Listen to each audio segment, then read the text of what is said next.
নীতি আয়োগের বৈঠক ছিল আজ, আর এই বৈঠক আগেই বয়কট করেছিল কংগ্রেস সহ একাধিক বিজেপি রাজ্যের মুখ্যমন্ত্রীরা। আর এখানেই মমতা বন্দ্যোপাধ্যায় তৃণমূল কংগ্রেসের তরফে এ রাজ্যের মুখ্যমন্ত্রী, তিনি বলেছিলেন এ রাজ্যের তরফে নীতি আয়োগের বৈঠকে তিনি থাকবেন, রাজ্যের বঞ্চনা নিয়ে সরব হবেন নীতি আয়োগের বৈঠকে। এবং সেই বৈঠকে তিনি বক্তব্য রাখতে যাওয়ার পরেই তার মাইক কিছুক্ষণ পরে বন্ধ করে দেওয়া হয়। বাইরে এসে তিনি এমনটাই অভিযোগ করেছেন। আর এ প্রসঙ্গে এ রাজ্যের বিরোধী রাজনৈতিক দল, তাদের কি প্রতিক্রিয়া, বিজেপি, কংগ্রেস এবং বামেদের কি বক্তব্য, শোনাবো আপনাদের। ভারত সরকারের কোনো মন্ত্রক সে যত বিরোধিতাই করুক না কেন, কোনো মুখ্যমন্ত্রী কথা বলছেন তার মাইক অফ করে নেবে, এই ঔদ্ধত্য কেউ দেখাবে না, এ ধরনের অসৌজন্যমূলক আচরণও কেউ করবে না, এ ধরনের অপরাধও কেউ করবে না। মুখ্যমন্ত্রীর রাজনীতি বিরোধিতার রাজনীতি। বিরোধী নেত্রী হিসেবেই তিনি জনপ্রিয় ছিলেন, প্রতিষ্ঠিত ছিলেন, কিন্তু এখন তিনি পশ্চিমবঙ্গের রাজনীতিতে যাতে তার বিরোধিতার স্পেসটা কমে যায়, তার প্রাতিষ্ঠানিক লুট, সীমাহীন দুর্নীতি, গোটা সমাজকে খোলা বাজার বানিয়ে দেওয়া এবং সর্বোপরি আইন শৃঙ্খলার চূড়ান্ত অবনতি, প্রতিদিন নির্মমভাবে নিরপরাধ মানুষের হত্যার থেকে যাদের দৃষ্টিকে দূরে সরানো যায় এবং সে নিয়ে যাতে আন্দোলন তৈরি না বড় না হয়, তার জন্য একটা বিরোধীর স্পেসটাকে দখল করবার জন্যই উনি এই পরিকল্পিত নাটক করলেন।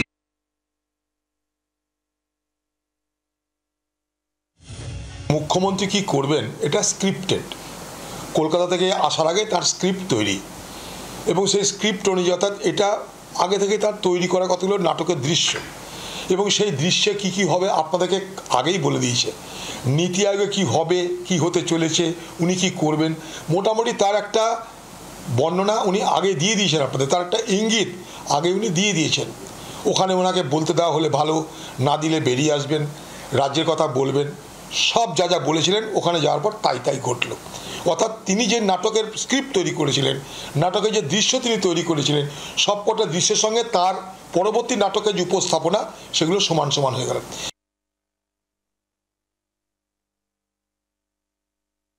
যখন বিভিন্ন রাজ্যের মুখ্যমন্ত্রীরা গেছেন তার রাজ্যের স্বার্থের কথা বলতে, তখন মুখ্যমন্ত্রী সেখানে যাওয়ার প্রয়োজন বোধ করেননি।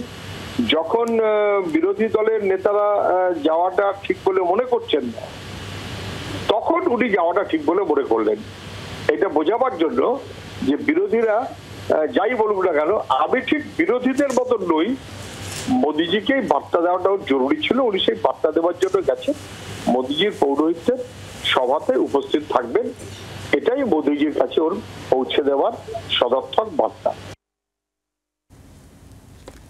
এদিকে মুখ্যমন্ত্রী আজ যে অভিযোগ করছেন, তিনি যে কথা বলেছেন যে নীতি আয়োগের বৈঠকে বঞ্চনার কথা, রাজ্যের প্রতি বঞ্চনার কথা বলতে যাওয়ার সময় তার মাইক বন্ধ করে দেওয়া হয়, এ নিয়ে সরব হয়েছেন তিনি বৈঠক থেকে ওয়াক আউট করার পর। আর তা নিয়ে এ রাজ্যের তৃণমূল কংগ্রেস নেতৃত্ব তারা কি বলছেন, তাদের প্রতিক্রিয়া আপনাদের শোনাবো। সেন্ট্রাল গভর্নমেন্ট যদি নীতি আয়োগ সঠিকভাবে সেই আয়োগের কাজকর্ম করার দিকে দৃষ্টিপাত করতে চাইতো, তাহলে মাননীয় মুখ্যমন্ত্রীকে এই ধরনের অসম্মান করে তাকে এই অসৌজন্য দেখাতে হবে। বুঝতে হবে যে তিনি নির্বাচিত একজন প্রতিনিধি বাংলার, তিনি মুখ্যমন্ত্রী, একবারের নয় তিনবারের মুখ্যমন্ত্রী। তিনি তার কথা বলবেন, এটাই তো কাম্য। শোনবার মতো ধৈর্য থাকবে না। আপনার বিপক্ষের রাজ্য হতে পারে, আপনার দলের চালিত রাজ্য না হতে পারে, তাহলে তাকে টাকা দেবেন না, তাদের বঞ্চনার কথা শুনবেন না। অনেক টাকা অ্যালট করে দেওয়া হয়, যে কি ওয়েস্ট বেঙ্গলের জন্য দেয়া হয়েছে, তো দেয়া না, ওটা অ্যালট করা হয়েছে। কিন্তু অ্যালটমেন্ট হয়, অ্যালোকেশন হয়, কিন্তু সেই টাকা রিলিজড হয় না, সেই কাজ করতে দেওয়া হয় না। এটার মানে কি?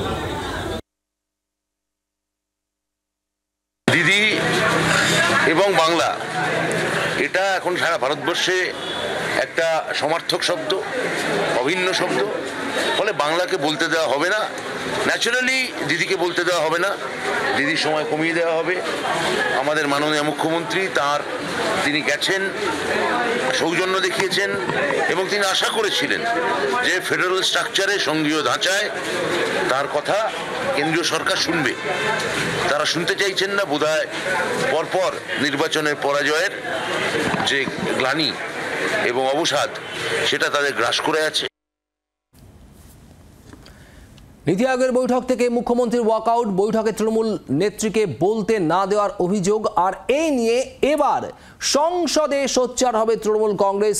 সোমবার সংসদে অধিবেশন বসার পর সেখানে তৃণমূল কংগ্রেস সোচ্চার হবে এমনটাই খবর। এর পাশাপাশি বিধানসভায় অধিবেশনে, রাজ্যেও বিধানসভা অধিবেশনেও আসতে পারে এই প্রসঙ্গ, এমনটাই খবর।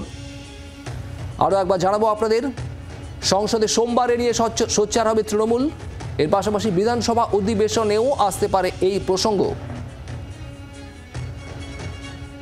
প্রবীর চক্রবর্তী আমাদের প্রতিনিধি রয়েছেন টেলিফোনে। প্রবীর, এবার সোমবার সংসদেও এই বিষয়ে তুলতে পারে তৃণমূল কংগ্রেস সাংসদরা এবং এর পাশাপাশি বিধানসভাতেও আসতে পারে এই প্রসঙ্গ। দেখো, মুখ্যমন্ত্রী মমতা বন্দ্যোপাধ্যায় তিনি অভিযোগ করেছেন যে নীতি আয়োগের বৈঠকে তাকে বলতে দেওয়া হয়নি, মাইক বন্ধ করে দেওয়া হয়েছে এবং তিনি প্রতিবাদে বেরিয়ে আসেন। ইতিমধ্যেই পুরো বিষয়টা নিয়ে জাতীয় রাজনীতি তোলপাড়, রাজ্য রাজনীতিতে দেখা যাচ্ছে তৃণমূল কংগ্রেস এবং বিজেপি যারা একে অপরের বিরুদ্ধে অভিযোগ করছে, পাল্টা অভিযোগ করছে। এই অবস্থায় দাঁড়িয়ে তৃণমূল কংগ্রেস সংসদের উভয় কক্ষে কেন্দ্রীয় বঞ্চনা নিয়ে সরব ছিলই। এবার নতুন করে মাত্রা যোগ হচ্ছে যে মুখ্যমন্ত্রীকে কেন্দ্র করে বা মুখ্যমন্ত্রীর সঙ্গে নীতি আয়োগের বৈঠকে কেন্দ্রীয় সরকারের যে আচরণ তার নিন্দা করে আগামী সোমবার থেকেই অনেক জানা যাচ্ছে যে সংসদের উভয় কক্ষে তৃণমূল কংগ্রেস এই পুরো বিষয় নিয়ে সোচ্চার হবে যে একজন মুখ্যমন্ত্রীকে বলতে দেওয়া না দেওয়া, তার মাইক বন্ধ করে দেওয়া, এখানে রাজ্যের এত দাবি দাওয়া রয়েছে, সেই জায়গায় দাঁড়িয়ে এই নীতি আয়োগের মতো সরকারি বৈঠকে মুখ্যমন্ত্রীকে কার্যত অপমান করা হয়েছে বলে অভিযোগ করছে তৃণমূল কংগ্রেস এবং এই অভিযোগেই সংসদের উভয় কক্ষে আগামী সোমবার থেকে সোচ্চার হতে চলেছে তৃণমূল কংগ্রেস বলে জানা যাচ্ছে। ধন্যবাদ প্রবীর।